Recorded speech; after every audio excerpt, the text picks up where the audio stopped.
Hi, this is Greg Dorr with MediaLifeCrisis.com. In August 2015, our PopGap project is catching up on the top 20 comedies released since 1970 that I either haven't seen at all or it's been so long since I've seen them that I've forgotten them. And the third movie that we've watched this month is the Mike Myers comedy Austin Powers International Man of Mystery. I saw Austin Powers when it was released in 1997. However, I was not able to enjoy it at the time, and I haven't revisited it since.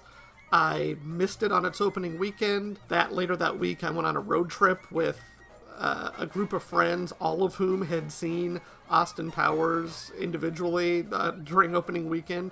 And during that road trip, they proceeded to quote the movie and Mike Myers' obnoxious accent for a 3-hour drive there and back. And I was extremely sick of that movie by the time that road trip was over, and I hadn't even seen it yet. Within a month, I finally decided that I had to go see this movie. Everybody was talking about it, but I was miserable sitting there because I was so sick of it. So it's been 18 years, and I did not rank it on Flickchart because I hadn't seen it in so long, and I always had a feeling that I would find it funny if I could let go of the scars of that trauma and actually, watch it with a clear slate.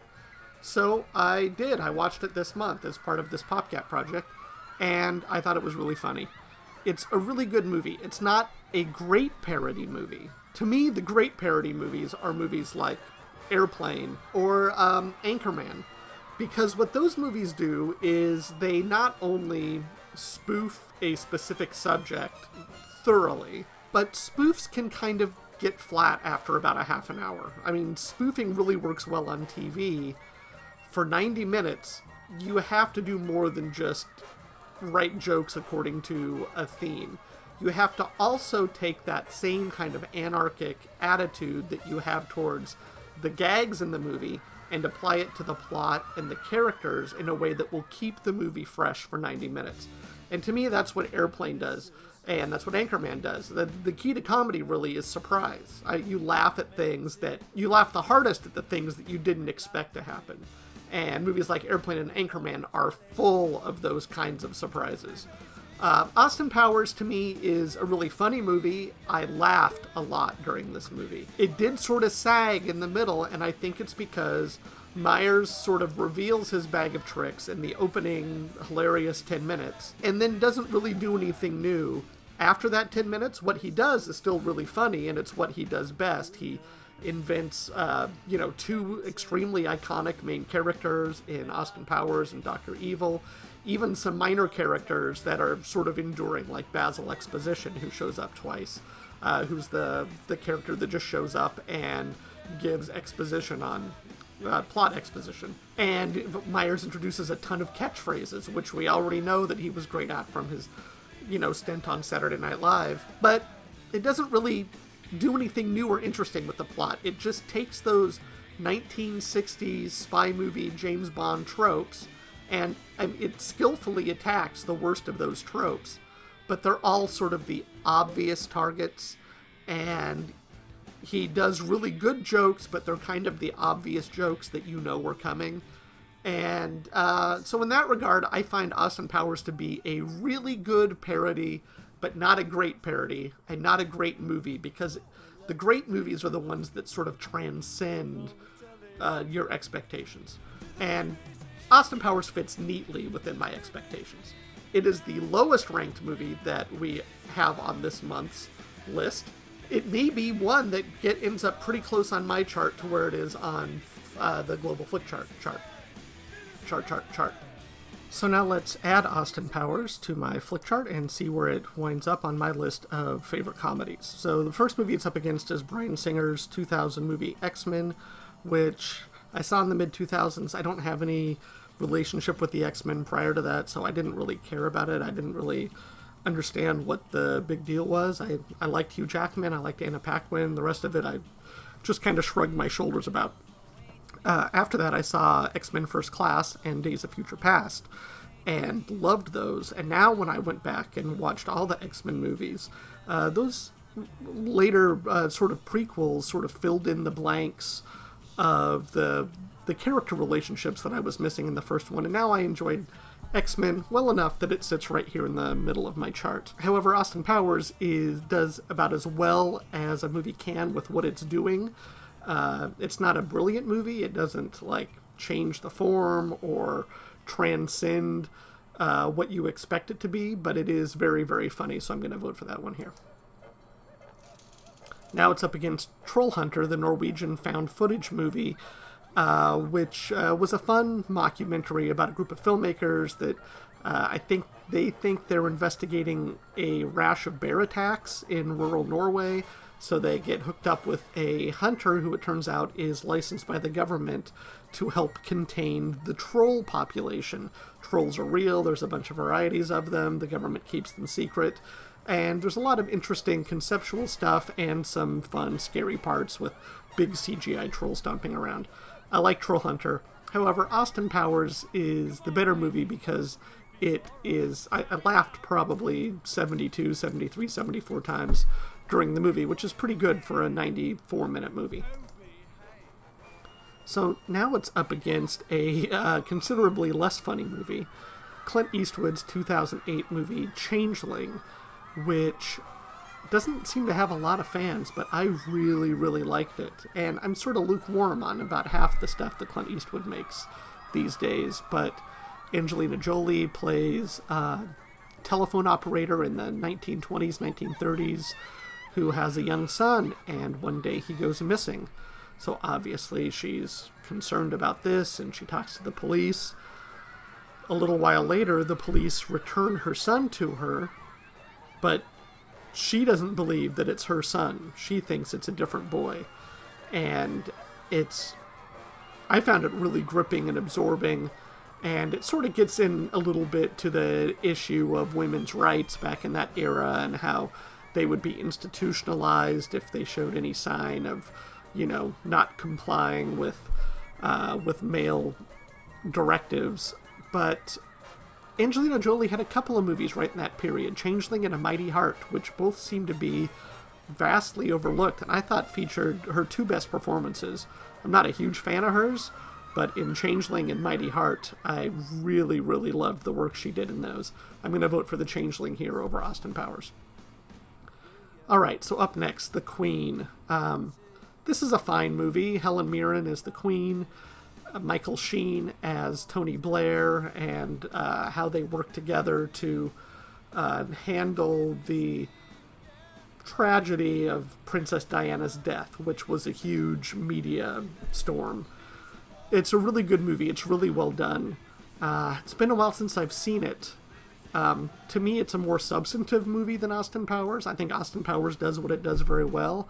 I wouldn't say that it's a movie that's going to resonate with me in any way beyond just having some catchphrases, which are a little on the annoying, overplayed side. I'm going to vote for The Queen here. Alright, so now Austin Powers is up against Enchanted, which is an utterly charming Disney half fantasy, half reality, where a fantasy cartoon princess gets magically transported into the real world. And it is a more substantive movie than most of the Disney movies that preceded it, the princess movies. It really has a neat heart. It's got a great performance by Amy Adams. These two are pretty tough because I think they both do really well what they're trying to do. I have a nostalgic fondness for Enchanted because it was the first movie that I took my oldest daughter to when she was 5, I think. She was only 4, actually, when that came out. So I'm going to vote Enchanted here, but that's no slight on Austin Powers, which is really good.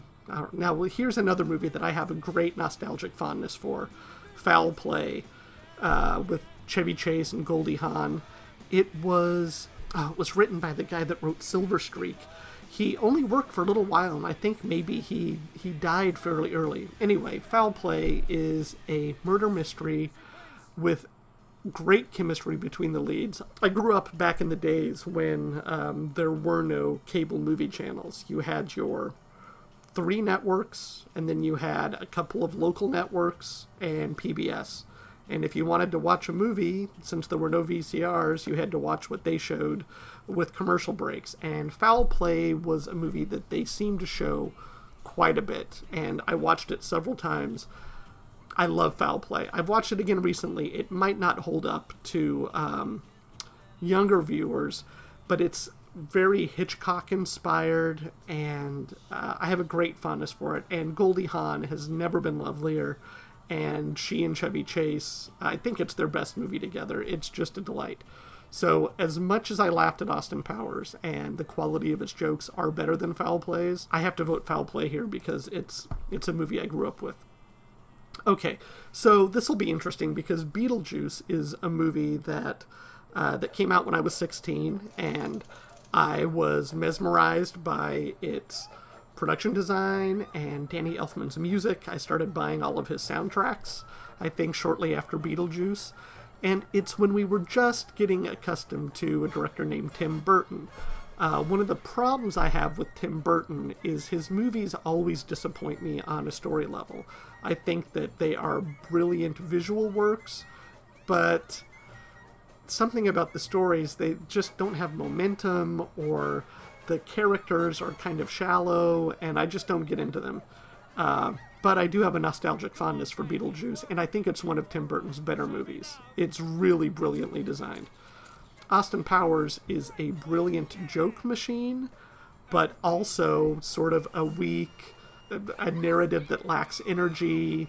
It doesn't really go anywhere. Myers reveals his bag of tricks right out of the gate, and then they're very funny, but they kind of lag a little bit. I think I'm going to give the edge here to Beetlejuice, but I don't mean that to be a slight against Austin Powers. Again, it's coming up against movies that I really enjoy. So now the really interesting Richard Linklater movie, Bernie, which is about a murder investigation in Texas. It's based on a true story with Jack Black playing a real character who was sort of a best friend and his man Friday to this wealthy widow, and she, played by Shirley MacLaine, and she winds up dead. Matthew McConaughey appears as a marshal or a prosecutor or something. And the movie includes interviews with many of the real people that were involved in that knew the real people personally. It's a really good movie with a great performance by Jack Black. And as much as I like Austin Powers, I think Bernie is going to take the edge here. So Austin Powers is still stuck there at 782. It's not really moving up that easily. Now it's up against Flirting with Disaster, which was David O. Russell's second movie after the weird, dark, sort of perverse Spanking the Monkey. Flirting with Disaster is a movie that I think is really funny, but I don't laugh at it as much as I wish I did, and I'm not quite sure why that is. It's got the humor that I like and the jokes I like. Something about the production of it is just off a little bit. I'm not quite sure. I like all the actors in it, but on a laugh-for-laugh basis, I'm going to give this one to Austin Powers, which makes me feel a little bad, but it jumps up to 775 there. Now it's up against 21 Jump Street, which is also a very clever parody of, buddy cop teen action movies, if such a genre exists to parody. And I think that Austin Powers certainly has more enduring pop cultural value at this point. It's also been out for 18 years.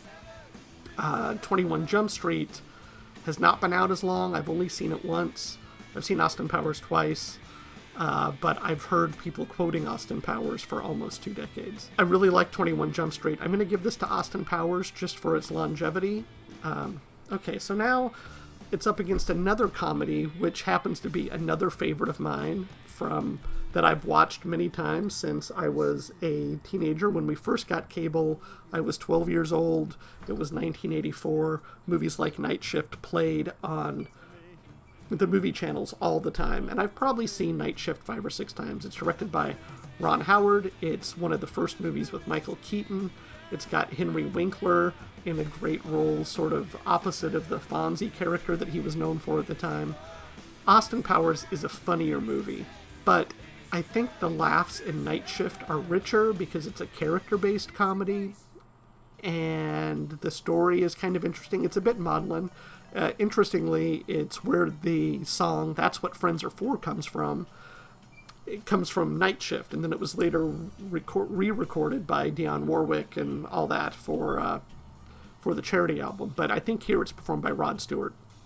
Anyway, I'm going to give the edge to Night Shift here just because, to me, it's a very sweet and still very funny comedy, where Austin Powers is just funny and there's no real sweetness behind it.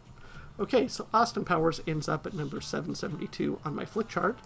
I'm going to click on that and we'll see the stats. So it's in the top 25% of the movies on my chart. I have 3,128 movies on there now.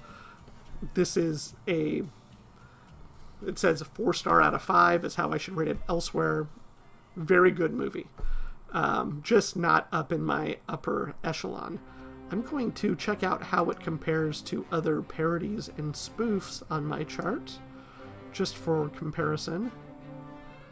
I'm going to filter this down to my rankings. Those are the global rankings showing up right there. And let's take a look here. So we have Airplane up at the top. I think I might have Anchorman up there. It's ranked right in here between these. Beyond the Valley of the Dolls, which is a crazy Russ Meyer movie that's a parody of Valley of the Dolls. Woody Allen's great parody of Russian literature, Love and Death. I talk about that a little bit on the Sleeper video. You can check that out. Monty Python's Life of Brian, my favorite Monty Python movie. Top Secret by the Zuckers. Kentucky Fried Movie, Play It Again, Sam. And then Austin Powers ends up right there, ahead of Get Crazy, which I did for PopGap back during Punk Movies Month. And, The Meaning of Life. Obviously, Holy Grail down here. I know that's a lot of people's favorite Monty Python movie, but not mine. UHF, so it's in good company here. And that does it for Austin Powers, International Man of Mystery. As usual, you can read my reviews of these movies at MediaLifeCrisis.com. I tweet about them at PopGap on Twitter. I will actually live tweet watching a lot of them. You can also find me at Flickchart. I'm Dork. I'm also Dork over at Letterboxd, where you can view a list of this month's PopGap movies of comedies released since 1970. And you can find past PopGap lists and see the movies I watched and read my reviews and find links and stuff there. So until next time, thanks a lot. Bye.